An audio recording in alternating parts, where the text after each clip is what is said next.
Magandang araw sa inyong lahat, nasaan man kayo sa daigdig nito. Ito po inyong Spokes Harry sa panibagong Spokes Hour, live from The Hague.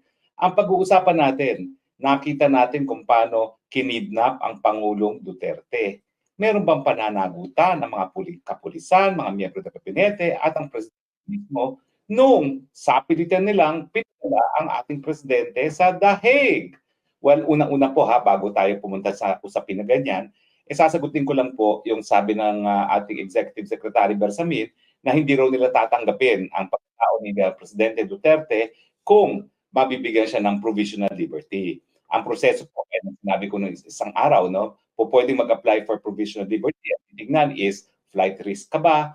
Anong krimen ikaw ang nasasakdal? Ano yung mga kondisyones? At kung may capacity ka ba para manakot ng mga testigo, no? Tapos ang susunod na tanong, saan? Kapag pwedeng sa Netherlands, pero syempre kung sa Netherlands, bakit pa sila hihingi ng provisional liberty? Narito na sila, no? Bagamat syempre, ganito ang hawla yung tinatawag nating Hilton Prison, no? Pero hindi nakapagtataka po ang sinabi ni E.S. Bersamin. Kaya nga nila kinidnap at pinadala sa The Hague dahil ayaw nila nasa Pilipinas sa Presidente Duterte dahil kasama si Vice President Duterte, siya ay napakalaking tinik sa kanilang kagustuhan na magkaroon na naman ng Marcos Forever Part 2. So hindi rin po kami nagtataka, ES, na talagang hindi nyo patatanggapin ang pagkatao ni Presidente Duterte. Pero sa tingin ko, hindi rin kayo patatawarin ng taong bayan. 80 anyos na gusto na lang mamahinga at mamatay sa kanyang sariling bayan, pinagkakait nyo pa. Huwag po kayong mag-alala. Nakaukit po yan sa puso at isipan ng mga taong bayan, karagdagang kasalanan ng Marcos administration sa sambayanang Pilipino. Hindi po yan mabubura sa aming isipin.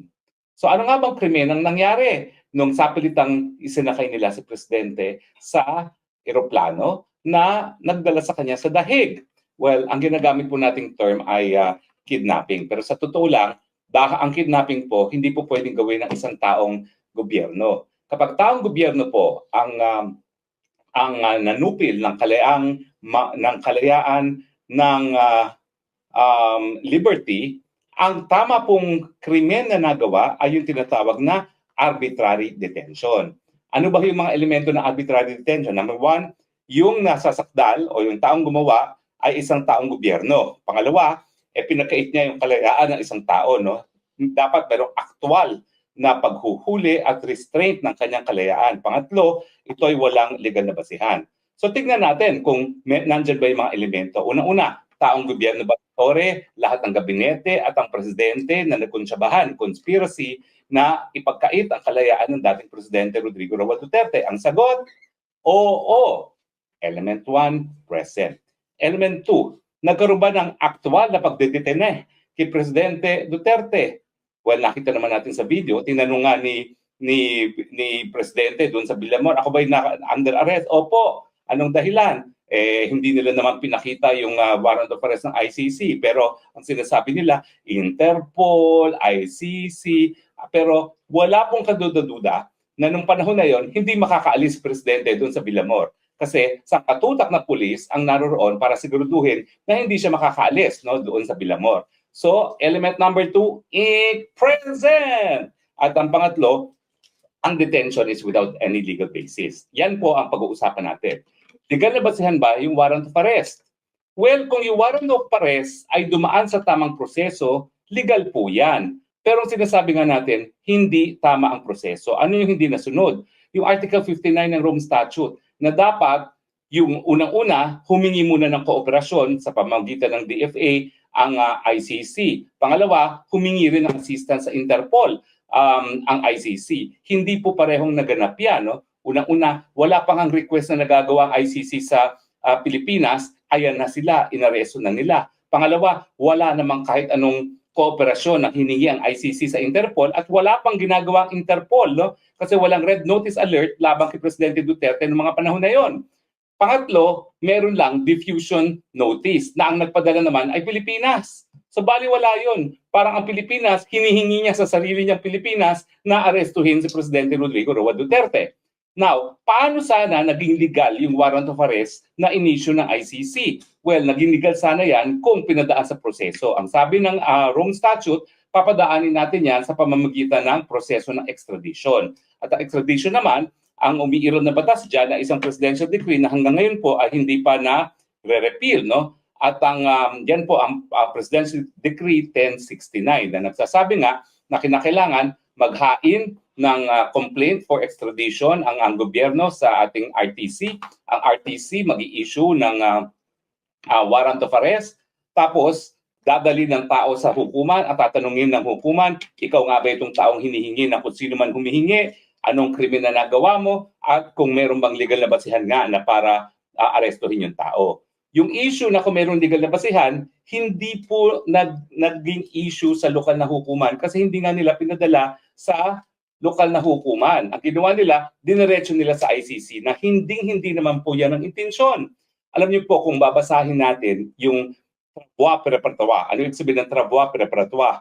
Ito po yung proceedings nung sinusulat nila ang Rome Statute. Kaya linagyan niyang article na yan na kinakailangan dalhin muna sa lokal na hukuman. Kasi nga po yung mga naunang pagkakataon na palibasa, akusado ang isang tao sa isang karumalduman na krimen, gaya ng pagpatay ng mga Hudyo noong pangalawang pandaigdigang digmaan na nangyari kay Eichmann. Yung Eichmann nga kasi kinidnap galing sa Argentina, dinarag para hindi makapalag at dinala sa Israel kung saan siya linitis. At ang isang depensa niya, pwede ba naman yun? Kidnapping na ang ginawa niyo sa akin para lang ako mapanagot, para magkaroon ng katarungan ng biktima ng World War II. Sabi ng hukuman doon, na Israeli Supreme Court, main pa nga dahil wala kami pakialam, malay namin kung paano ko nahuli, importante, bigyan ka ng katarungan at ng patas na paglilitis. Pero alam natin, hindi na po yan sang-ayon sa batas na ng karapatang pantao. Kinakailangan, kung ikaw ay nais mong magbigay ng katarungan laban sa isang tao na gumawa ng isang karumalduman na krimen laban sa buong daigdig, yung pamamagitan ng pagkuha mo sa taong yun ay dapat nasa tama rin.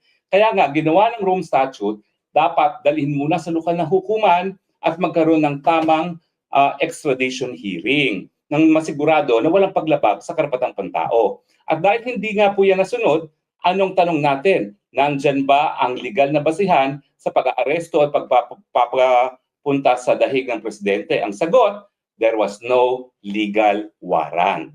Dahil nga po, ang warrant of arrest dapat pinapunta muna si Presidente Duterte sa harap ng lokal na hukuman nang malaman kung meron bang sapat na basihan na bigyan ng bisa yung mandamiento de arresto na inisyu ng ICC. So mukhang ang element 1 present, ang element 2 present, ang element 3 present. So talagang ito pong kaso laban sa mga taong gobyerno na nanghuli kay Presidente at nagpadala sa dahig ay ang kasong arbitrary detention. Ang tanong, paano yung pagpapadala sa ICC? Kasi alam natin na mayroong international crime na extraordinary rendition. Well, sa Amerika nga, di po yan illegal eh. Sinasabi ng Amerika, may karapatan sila na yung mga kalaban ng gobyerno, mga risk to national security, pwede nilang dalhin sa mga lugar-lugar na pwede silang matorture kasi pinagbabawal ang torture sa Amerika. Yan yung sinasabi nilang extraordinary rendition. Ito po, malinaw na kidnapping. Kasi kinuha yung tao, ang nagdala dito sa Hague ay mga taong gobyerno pa rin, kasama yung mga pulis na sakay ng eroplano at saka linagay sa hukuman. Ang tanong, paano yung mga tao ng ICC? Hindi ba sila conspiracy rin? Well, ang sagot po dyan, sang-ayon sa ating batas Pilipinas, kung matapos masabihan ang mga maestrado dito sa ICC kung paano nakuha ang pagkatao ni Presidente Duterte at nagpilit sila na ituloy ang proceedings, ang aking posisyon, pati mga maestrado po pwedeng maliti sa Pilipinas. Dahil sila ay magkakaroon na ng konsabahan, conspiracy na ipagkait ang kalayaan ni Presidente Duterte. Bagamat ang pamamaraan nga na nakuha yung kanyang jurisdiction sa kanyang pagkatao ay illegal through kidnapping. Pero sa ngayon, di pa natin alam. Kasi sigurado naman ako, ilalabas yung issue ng pagiging illegal ng paghuli sa kanya at titignan natin kung anong sagot ng mga maestrado. Totoo po na meron talagang provision sa Rome Statute na merong immunity yung mga opisyalis ng hukuman. Kung ang korte naman mismo, ang ICC mismo, magbabaliwala kung ano nakasaad sa ICC. Bakit ang Pilipinas naman? I-honor yung immunity nila. Gayong pag nalaman na nila na illegal yung pamamaraan ng pagkuha sa kanyang pagkatao, nagpili pa rin sila, alam naman nila na sa batas ng Pilipinas, meron silang pananagutan. E paano natin sila makukuha? Well, kung kinidnap nila si Presidente at dinala sa The Hague, anong pipigil sa Pilipinas? Para kidnapin din sila, dalhin sa Pilipinas at litisin at ikulong. Diba? Kaya nga po ako, ang sinasabi ko, daanin natin ang lahat sa legal na pamamaraan. Pati yung pamamaraan ng paghuli sa isang akusado. Remember, it is the golden rule. Kung ayaw nila na kidnapin yung mga nagpakulong kay Presidente at dalhin sa Pilipinas, litisin at ikulong sa correctional for women, importante, igalang din nila yung karapatan ni Presidente Duterte at matapos mapruebahan na ang kanyang pagpapadala rito ay through kidnapping, arbitrary detention, dapat mag-order na palayain ang Presidente Duterte. Wala pa akong linalabag. Statement of fact lang po yan.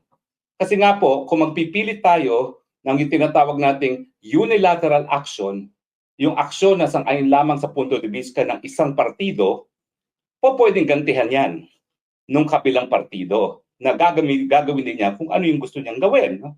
Kaya nga po, dapat lahat sumusunod sa rule of law. At bagamat hindi pa nga nahahain yung issue ng pagiging illegal ng pag-aaresto ng Presidente Duterte, matapos yan, ang aking paninindigan bilang isang Pilipinong lawyer, kapag nasabihan sila kung paano at hindi sila nag-order na i-release ang Presidente, pati sila may pananagutan sa Batas Pilipinas. At huwag kayong mag-isip na palibasa, sibilisado mga Pilipino, hindi natin magagawa ang ginawa nila kay Presidente Duterte na pinakidnap nila si Presidente Duterte. Yun lang po. Wala pong krimen dyan dahil ang alam ko naman is the golden rule. Kaya nga po sinasabi ko, dapat daanin lahat sa batas, sa tamang proseso. Pero premature nga kasi hindi pa naman natin alam kung ano maging desisyon ng mga maestrado matapos masabihan sila at mapruebahan na kinidnap na po ang Presidente Duterte. Muli po, importante na meron tayong karagdagang alam sa Batas Pilipinas at Batas Internasyonal dahil napakadami pong fake news na kumakalat ngayon. Both sides, pro and anti, ay nagsasabi na fake news yung kabila. Pero sa tingin ko naman, may sapat na katalinuhan ng taong bayan para malaman kung sino nagsasabi ng katotohanan at kung sino nagsisinungaling.